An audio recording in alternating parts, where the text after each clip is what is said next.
আসসালামু আলাইকুম বন্ধুরা, আশা করি সবাই ভালো আছেন। বন্ধুরা, যুদ্ধের উপরে যুদ্ধ, অর্থাৎ প্রথমে রাশিয়া ইউক্রেন যুদ্ধ, এখন ইরানের সাথে আমেরিকা এবং ইউএস এর যুদ্ধ। এই সব কারণে বা এইসব যুদ্ধের কারণে, এইসব অশান্তির কারণে বাংলাদেশের মতো দুর্বল অর্থনীতির দেশগুলির উপরে চাপ পড়ে হচ্ছে যখনই তেলের উপরে চাপ পড়ে, যখনই খাদ্যের উপরে চাপ পড়ে, যখনই গরিব দেশগুলি টালমাটাল হয়ে যায়। দেখেন, আমাদের দেশের সবচেয়ে বড় ইনকাম সোর্স বা বেঁচে থাকার অবলম্বন হচ্ছে দুইটি। একটা হচ্ছে ফরেন রেমিটেন্স, আর দ্বিতীয়টা হচ্ছে গার্মেন্টস ব্যবসা বা টেক্সটাইল বিজনেস, যেটা যে আমরা আমাদের দেশে প্রায় 4.5-5 লক্ষ লোক এখানে কাজ করে, প্লাস হচ্ছে এই কাপড়টা আমরা বিদেশে এক্সপোর্ট করি, সেখান থেকে আমাদের ডলার আসে, সেই টাকা দিয়ে দেশ চলে বা দেশের অন্য খরচগুলি চলে, যেগুলি ভাইটাল আমাদের করতেই হয়।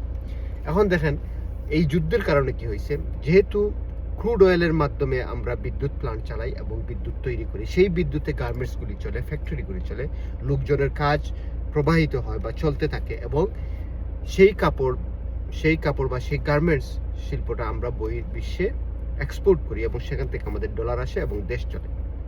কিন্তু এই তেলের দাম বাড়ার কারণে বা এই গ্যাসের দাম বাড়ার কারণে আমাদের এই জিনিসগুলি ব্যাহত হবে। শুধু তাই না, দেখেন, এই যে ডিজেল আমাদের দেশের শ্রমিকরা জেনারেটর চালিয়ে বা ডিজেল পাম্প চালিয়ে খেতে শস্যে আপনার পানি সেচ করে। যদি সেচ না দিতে পারে, পানি দিতে না পারে, তাহলে খাদ্য উৎপাদন হবে না। খাদ্য উৎপাদন না হলে একটা সরকার কোলাপস করতে পারে। খুবই বিপজ্জনক বন্ধুরা।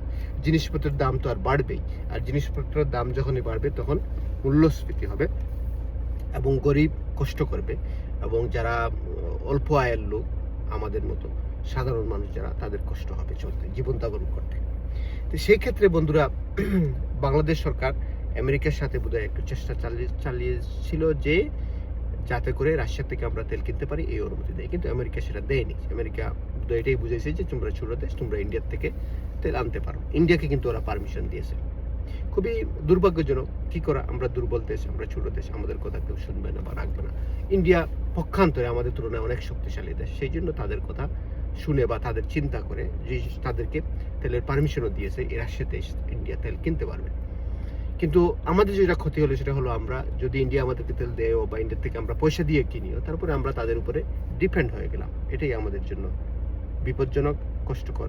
দেখি সরকার কিভাবে এটা হ্যান্ডেল করে।